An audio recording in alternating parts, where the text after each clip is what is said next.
हाँ हो चुका था, जिसमें प्रिंसिपल के भी साइन हो गए थे, तो सिलेक्शन कमेटी बैठते उसके भी साइन हो गए थे। हमारी आंखों से उसका ट्रायल देखा है और उसको बाहर निकाल के जो टॉप 20 के अंदर नहीं था उसको ला करके खिलाया जा रहा है और उसको बाहर निकाला गया है।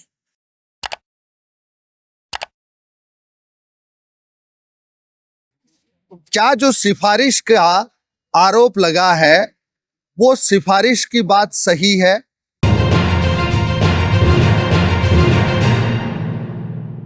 जोहार, मैं डॉक्टर नीरज मील और इस वक्त आप बने हुए हैं खबर गवाह पर, और इस वक्त खबर गवाह बना हुआ है जिला शिक्षा अधिकारी सीकर कार्यालय पर। यहाँ पर कुछ लोग धरने पर बैठे हैं, छात्र हैं। क्या कुछ इनकी मांग है? हमें जानकारी मिली कि वॉलीबॉल की टीम के चयन को लेकर ये नाखुश हैं, और इनकी नाखुशी किस कदर है, क्या वजह है इनकी नाखुशी की, क्या चयन के अंदर कुछ हुआ है या चयन के अंदर इनके साथ नाइंसाफी हुई है, ये हम देखने का प्रयास करेंगे। काफी अच्छी तादाद में यहाँ पर छात्र हैं, इनसे बातचीत करेंगे। सबसे पहले आपका नाम? विनोद मेरिया। विनोद जी, क्यों बैठे हो यहाँ धरने पर, क्या वजह? सर, हमारे भाई साहब का लिस्ट में नाम था परशुराम का, उसका नाम काट के कोई अभिषेक का नाम लिख दिया। अच्छा, हाँ, इस वजह से हम बैठे। कितने नंबर पर था उनका? पांचवें नंबर पर था। क्या नाम था? परशुराम जाखड़। और फिर मतलब चयन, आखिरी चयन हो चुका था? हाँ हो चुका था, जिसमें प्रिंसिपल के भी साइन हो गए थे, तो सिलेक्शन कमेटी बैठते उसके भी साइन हो गए थे। यानी कि सिग्नेचर होने के बाद का मामला है। हाँ जी, क्या कहेंगे आप? जी, कहना ये चाहेंगे कि हमारा भाई फरसाराम है, वो बहुत अच्छा प्लेयर था और हमने उसका ट्रायल देखा है, हमारी आंखों से उसका ट्रायल देखा है और उसको बाहर निकाल के जो टॉप 20 के अंदर नहीं था उसको ला करके खिलाया जा रहा है और उसको बाहर निकाला गया है। तो उसके लिए हम हक की लड़ाई लड़ रहे हैं। और हमारे आपका कहना है कि ट्रायल में वो शामिल ही नहीं हुआ था? हाँ, वो ट्रायल में शामिल ही नहीं था और हमारा भाई जो ट्रायल में खेला था 5वें नंबर का खिलाड़ी था, उसको बाहर निकाल के जो ट्रायल में नहीं था उसको खिलाया जा रहा है। हमारे साथ अन्याय हो रहा है और हमारे भाई के साथ अन्याय हो रहा है। तो यहाँ पे हमारे साथ SFI प्रदेशाध्यक्ष विजेंद्र जी ढाका साहब हमारे लिए आए हैं और हक की लड़ाई की लड़ रहे हैं। आप बता रहे हो कि 5वें नंबर पे है जी, वो जो बंदा है फरसाराम, हाँ। वो कहीं पहले भी खेला हुआ है? हाँ। क्या कुछ जानकारी? 2-3 स्टेट खेल रखा है, नेशनल कैंप कर रखा है उसने। नेशनल कैंप कर रखा है हाँ, वॉलीबॉल? पिछली साल स्कूल स्टेट में। और उसके बाद भी निकाल दिया गया? उसके बाद भी निकाल दिया उसको। सर, आपको क्या जानकारी है कि जो बाकी के खिलाड़ी हैं जितने एक्स्ट्रा को शामिल करते हुए, उनमें कोई नेशनल खेला हुआ है? नहीं, एक है, उसका नाम है सर लिस्ट में। उसका नाम है। हाँ। और इसका नाम हटा दिया? इसका नाम हटा दिया सर। क्या कहेंगे आप? देखो, मुद्दा तो गंभीर है, जो शिक्षा में और खेल में है लगातार ऐसी गतिविधियां देखी जा रही है। मैं कड़ी शब्दों में निंदा करना चाहता हूं सिस्टम के खिलाफ। जो सिस्टम है उनको कहना भी चाहता हूं कि जो बच्चे खेल के आते हैं, आप किसी के प्रेशर में, दबाव में आके काम नहीं करें। और जो साथी हमारे है परशुराम, वो बहुत ही अच्छा वॉलीबॉल का प्लेयर है और उनके सर्टिफिकेट भी हमारे पास है। वो पहले नेशनल लेवल में खेल भी चुका है, राज्य स्तर भी खेल चुका है, उसके सर्टिफिकेट भी है जिसमें पहला स्थान, दूसरा स्थान भी प्राप्त किया साथी ने। निंदा की बात हो रही है और सिफारिश की बात भी कहीं न कहीं आ रही है। प्रदेश अध्यक्ष विजेंद्र जी ढाका हैं, इनसे बात करेंगे। विजेंद्र जी, क्या मामला है? क्या कुछ बातचीत हुई है अधिकारियों के स्तर पे? क्योंकि आप आए हैं तो बातचीत तो की होगी। देखिए, यह बड़ा गंभीर मामला है। पिपराली स्कूल के अंदर 4 तारीख से लेकर के और 8 तारीख तक वॉलीबॉल की प्रतियोगिता हुई थी। वहाँ पे ट्रायल हुआ था। ट्रायल की जो लिस्ट थी, और लिस्ट में बाकायदा 12 साथियों के नाम में सिलेक्शन कमेटी ने, प्राचार्य ने, तमाम ने ये लिस्ट को फाइनल किया। 6 साथी रिजर्व के अंदर थे, उनकी भी लिस्ट शामिल की गई। और बड़े दुर्भाग्य की बात है कि जब वो टीम, कल से टीम जानी है और साथी कैंप में गए, तो कैंप में एक साथी परशुराम को यह बता कर किया कि आपका नाम नहीं है। उन्होंने लिस्ट बाकायदा दिखाई कि मेरा नाम क्यों नहीं है, मैंने तो ट्रायल दिया है, सिलेक्शन हुआ हूँ, 5 नंबर के ऊपर मेरा नाम है। क्योंकि हमारे पास किसी विधायक का फोन आ गया है, मंत्री का फोन आ गया है, उनकी सिफारिश आ गई है और उनके भांजे का जो सिलेक्शन है वो हमें करना पड़ेगा। और आप बता रहे हैं भांजे की बात आ रही है, तो जिला शिक्षा अधिकारी से भी आपने बात की होगी, क्योंकि अपेक्षा की जा सकती है, आप प्रदेश अध्यक्ष हैं एक बड़े छात्र संगठन की। जे हमने बातचीत की है तो इन्होंने स्वीकार किया है कि हमने जांच कमेटी का गठन किया है। किस कारण से अभिषेक का नाम और किन लोगों ने जोड़ा है और उनका ऑनलाइन अपलोड नाम किया है, और साथ ही अभिषेक इस लिस्ट के अंदर नहीं था, ट्रायल के अंदर नहीं था, और इन्होंने स्वीकार किया है कि साथ ही परसाराम का नाम था, लेकिन किन्होंने काटा है उसके लिए हमने जांच कमेटी बिठाई है, और जो जांच आएगी उन पर हम कार्रवाई करेंगे। और हम चाहते हैं, हमने चेतावनी भी दी है कि आपके पास मात्र 1 घंटे का समय है, 1 घंटे के अंदर जो लिस्ट आपने निकाली थी उस लिस्ट को बहाल किया जाए, अन्यथा छात्र संगठन एसएफआई और इस प्रकार के नौजवानों के साथ, विद्यार्थियों के साथ, युवाओं के साथ जो खिलवाड़ किया जा रहा है, किसी के दबाव के अंदर ये लोग काम कर रहे हैं, उसको कतई बर्दाश्त नहीं किया जाएगा। तो उन्होंने वार्ता के बाद में पिपराली वो ग्राउंड के ऊपर गए हैं और साथ ही परसाराम को लेकर भी गए हैं, और हमें यह विश्वास दिला करके गए हैं कि जिसका सिफारिश से हमने नाम लिखा था साथ ही अभिषेक का, उस अभिषेक को हम बाहर करेंगे और साथ ही परसाराम को वापस इस टीम का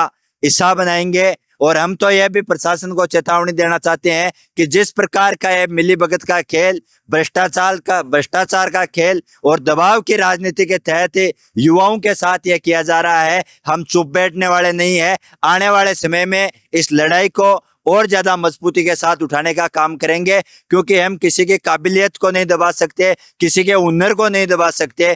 जो एक अच्छा खिलाड़ी है, जो नेशनल प्लेयर रहा है, जो सेकंड पोजीशन पे रहा है, जो स्टेट का खिलाड़ी रहा है, उसकी हम काबिलियत को दबा नहीं सकते।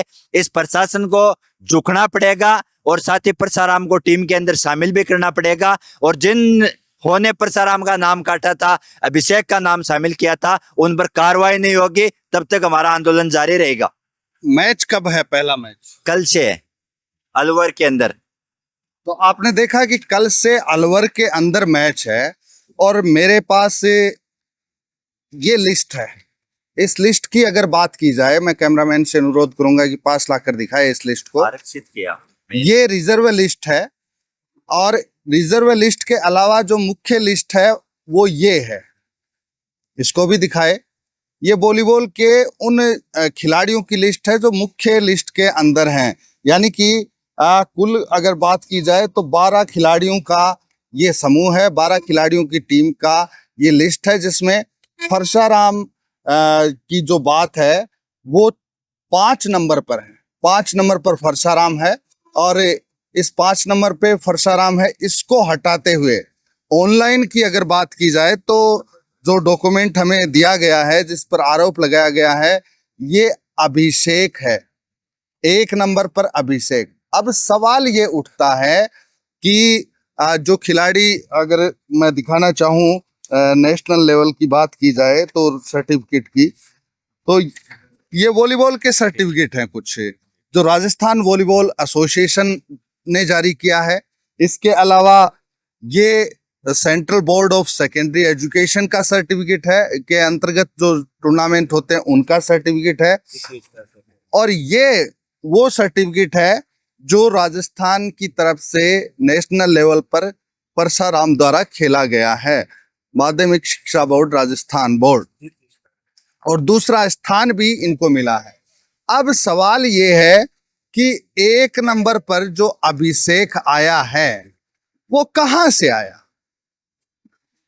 क्या जो सिफारिश का आरोप लगा है वो सिफारिश की बात सही है या नहीं? ये तो जैसा विजेंद्र ढाका ने बताया, प्रदेश अध्यक्ष एसएफआई ने, कि जांच कमेटी गठित की है। लेकिन बड़ा सवाल ये है कि सोमवार यानी कि कल की तारीख को पहला मैच है और कैंप में परसाराम को जगह नहीं दी गई। क्या ये अन्याय नहीं है उस खिलाड़ी की प्रतिभा को दबाने के लिए कि ट्रायल के बाद जब प्रशिक्षण होता है उस प्रशिक्षण में ही किसी खिलाड़ी को हिस्सा न बनने दिया जाए? उससे बड़ा अन्याय और क्या हो सकता है? बड़ी बात यह है, हम मान सकते हैं, समझ सकते हैं कि एक खिलाड़ी के मन पर क्या गुजरती है जब उसका सिलेक्शन हो जाता है, लेकिन फिर सिफारिश के बाद उसका नाम हट जाता है। ये मान लें कि 12वें नंबर पर आया था या रिजर्व में आया था और लास्ट में था, उसकी जगह किसी का नाम ले दिया, उससे थोड़ा कम आहत तो होता, लेकिन हो सकता है कि वो मान ले कि भाई चलो ठीक है, अपना तो वैसे भी रिजर्व में था, लेकिन मूल टीम के अंदर टॉप 5 में जिसका नाम आता है और उसके बाद उसे बाहर का रास्ता दिखाया जाता है, तो ये अपने आप में कई सवाल खड़ा करते हैं। फिलहाल हम जिला शिक्षा अधिकारी से भी बातचीत करने की कोशिश करेंगे और उनसे जानने का प्रयास करेंगे कि आखिर एक्चुअल में हुआ क्या है। एक छात्र ने हमारे पास में इस संबंध में कलेक्टर साहब के पास एप्लीकेशन दी थी, उसी की जांच करवा रहे हैं। जांच में चूंकि परसाराम जो है वो जो लड़का खेल रहा है, इसके लिए हमने ट्रायल करवा रहे हैं और ट्रायल का परिणाम आएगा उसके बाद ही बता पाएंगे। ये जो 2 लिस्ट बनी है, ये ट्रायल की है या बिना ट्रायल? ये पहले की लिस्ट है।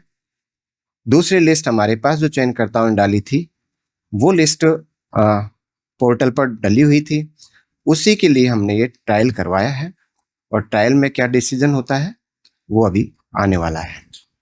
तो आपने जिला शिक्षा अधिकारी को भी सुना, क्या कुछ उन्होंने कहा है? उन्होंने कहा है कि जो लिस्ट हमारे पास आई थी उस लिस्ट में और ये जो लिस्ट है इसमें भिन्नता है, दबी जुबान में स्वीकार किया है और अभी और ट्रायल हो रहा है। अब सवाल ये उठता है कि सोमवार को यानी कि कल सुबह का मैच है और ट्रायल रविवार को हो रही है। क्या ये अपने आप में सवाल खड़ा नहीं करते हैं? क्या इस कार्यशैली को स्वीकार किया जाना संभव है? क्या ये कारगुजारियां जो है वो कारगुजारियां नहीं हैं? कई सवाल हैं, लेकिन सवाल ये भी है कि क्या प्रतिभा को दबाया जा रहा है? क्या हुनर को छिपाया जा रहा है? क्या हुनर को आगे नहीं आने दिया जा रहा? इस एपिसोड में इतना ही, लेकिन जनता के मुद्दों पर खबर गवाह का उलगुलान जारी रहेगा। कैमरामैन के साथ दीजिए इजाजत। जोहार।